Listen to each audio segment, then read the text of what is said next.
5 teses sobre o golpismo bolsonarista. A reunião que o Bolsonaro fez essa semana com embaixadores de vários países do mundo para atacar as urnas eletrônicas e fazer ameaça golpista mostrou, para quem ainda não sabia, que ele vai insistir no discurso de ruptura, em iniciativas de ruptura até o fim. Agora, a questão que se coloca é: existe um risco real de golpe no Brasil?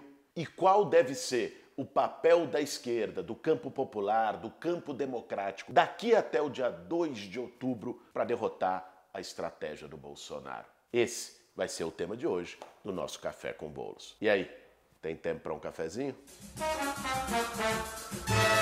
Para fazer um bom café, meu bem. Primeira tese: Bolsonaro tá desesperado. O que está em jogo para ele nesse ano não é simplesmente ganhar ou perder a eleição, se tornar ex-presidente da República. Ele sabe bem que o que está em jogo é o risco dele, dos seus filhos e dos milicianos do seu entorno serem presos, acabarem na cadeia. Porque quando ele deixar aquela cadeira, o que vai acontecer é que ele vai perder a prerrogativa de influenciar nas decisões da Procuradoria-Geral da República, na escolha de delegados regionais da Polícia Federal, que às vezes sentam em cima de uma investigação sobre rachadinha ou sobre o assassinato de Marielle. E também, é claro, de dar sigilo de 100 anos para qualquer tipo de documento. Então, para o Bolsonaro, é uma batalha de vida ou morte. Até porque ele sabe que os grandes acordos nacionais, as transições por cima, tão costumeiras no Brasil,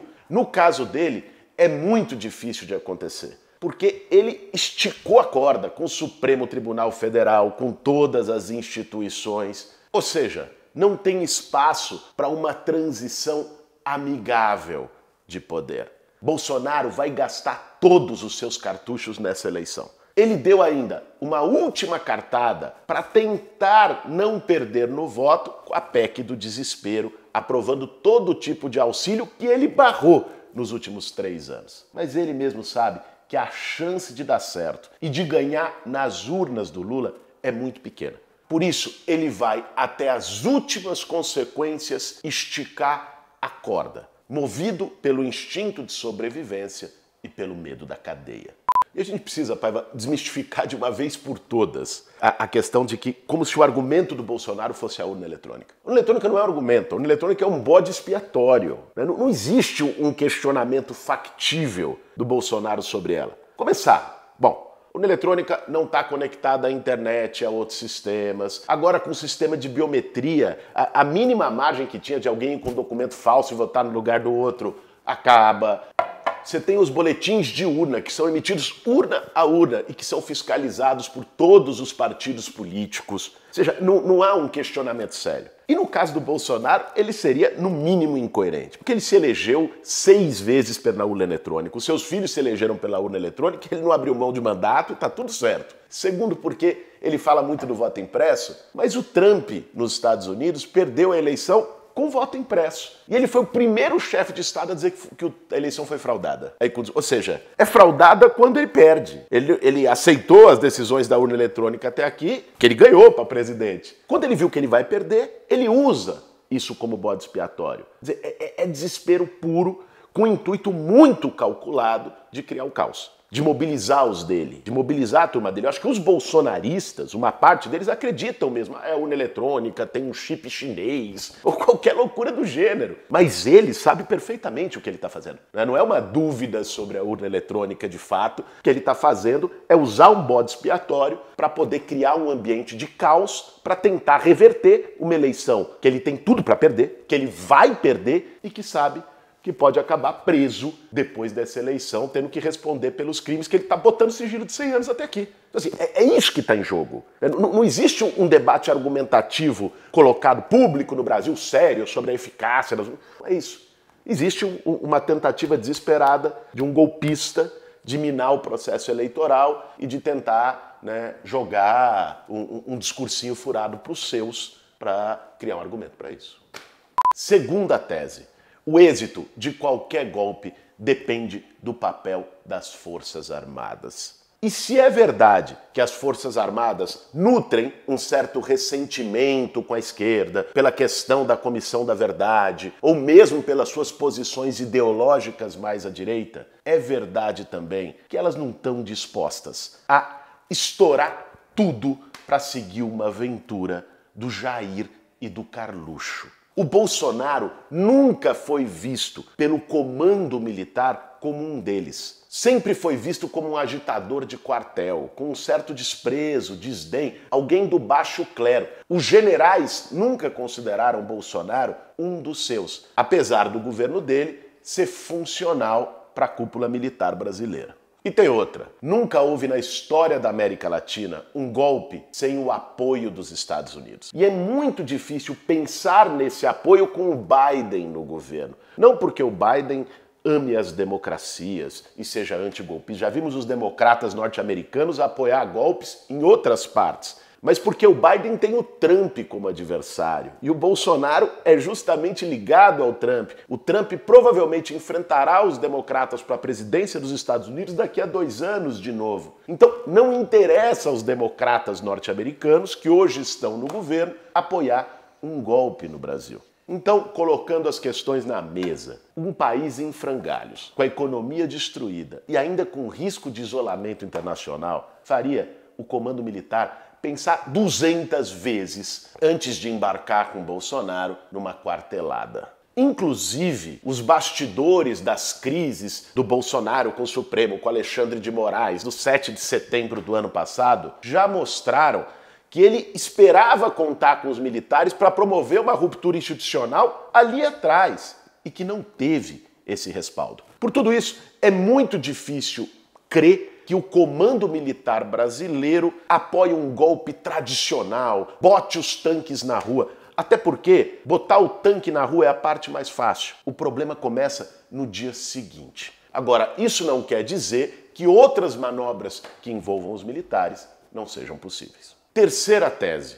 O maior risco, então, não é propriamente de um golpe tradicional, como tantos que a gente viu acontecer no século XX do nosso continente. A estratégia do Bolsonaro parece caminhar numa outra direção, que é criar um ambiente de caos, de violência política, de saturação na sociedade brasileira, um medo generalizado que leve a uma demanda por ordem. E a partir disso, buscar provocar rupturas institucionais. O assassinato do Marcelo Arruda em Foz do Iguaçu não foi um caso isolado. É parte de uma lógica do Bolsonaro de ir estimulando a violência política dos seus seguidores cada vez mais, numa escalada, e apresentando como se fossem lobos solitários. E para isso, ele conta com milhares de bolsonaristas, frequentadores de clubes de tiro, os CACs, colecionadores, atiradores, caçadores, que ele mais que triplicou o número de licenças de arma no seu governo. Nós não podemos generalizar, mas muitos desses CACs são bolsonaristas orgânicos e estão entulhados até o pescoço de armas e munições.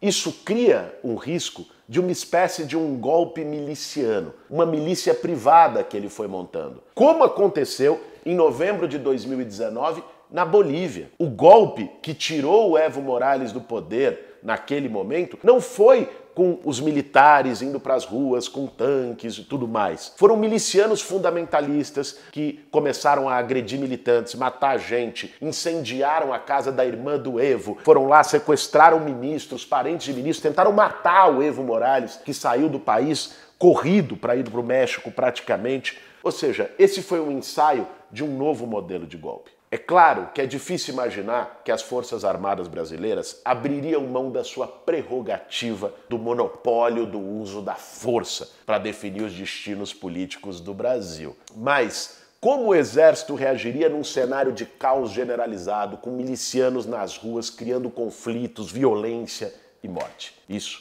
é difícil dizer. Quarta tese. O dia D e a hora H do bolsonarismo vai ser, sem dúvida, o 7 de setembro. Todas as suas ações, daqui até lá, são ações preparatórias, como foi a reunião com os embaixadores. A estratégia dele é esquentando o clima, progressivamente, com atos de violência política, com ataque às urnas, com ameaças de ruptura institucional, para coesionar os seus e fazer a mobilização no 7 de setembro. No 7 de setembro, nós vamos estar a 25 dias das eleições. O que ele quer é inflamar a reta final, criar um cenário de caos e conflito na reta final do processo eleitoral. A temperatura vai se elevar. Movido pelo desespero, o Bolsonaro adota uma espécie de fuga para frente e vai ficando cada vez mais sem saída quando percebe que a derrota já no primeiro turno para o Lula é iminente. Quinta e última tese. Os próximos meses vão ser alguns dos mais desafiadores da história política brasileira. A esquerda, o campo popular, o campo democrático no nosso país precisa ter a altivez e a coragem de enfrentar esse momento à altura. Para isso, nós temos dois desafios. O primeiro é não se deixar levar pelo ambiente do medo. O medo é a arma política do bolsonarismo. Ele quer tirar o nosso foco da linha de diálogo com a população que tem dado certo e que amplifica cada vez mais a rejeição ao seu governo desastroso. É falar da sua responsabilidade por 670 mil mortes na pandemia, falar da inflação, do desemprego, da volta ao mapa da fome, da piora das condições de vida do povo brasileiro. Nós não podemos deixar o Bolsonaro definir a agenda e contaminar o debate eleitoral pelo medo e o desespero. Quando ele falar de urna eletrônica, nós temos que responder falando do preço do bujão de gás. O segundo desafio, muito importante, é a gente organizar uma reação democrática nas ruas do Brasil. Quando a esquerda e os democratas ficam embaixo da cama, o fascismo cresce. Se só o time deles está em campo, o nosso perde por WO. Por isso, nós precisamos ter uma reação contundente ao 7 de setembro bolsonarista. Não no mesmo dia, porque tudo o que ele quer é conflito, é violência, e nós não vamos nem cair e nem aceitar provocações. Mas logo na sequência, mobilizados em todo o país, nós botarmos milhões de pessoas nas ruas. As ruas, como em outros momentos decisivos da nossa história, têm que ser palco da luta pela democracia e pelos direitos. Então, vamos nos preparar para o nosso dia D. Esse foi mais um Café com Bolos.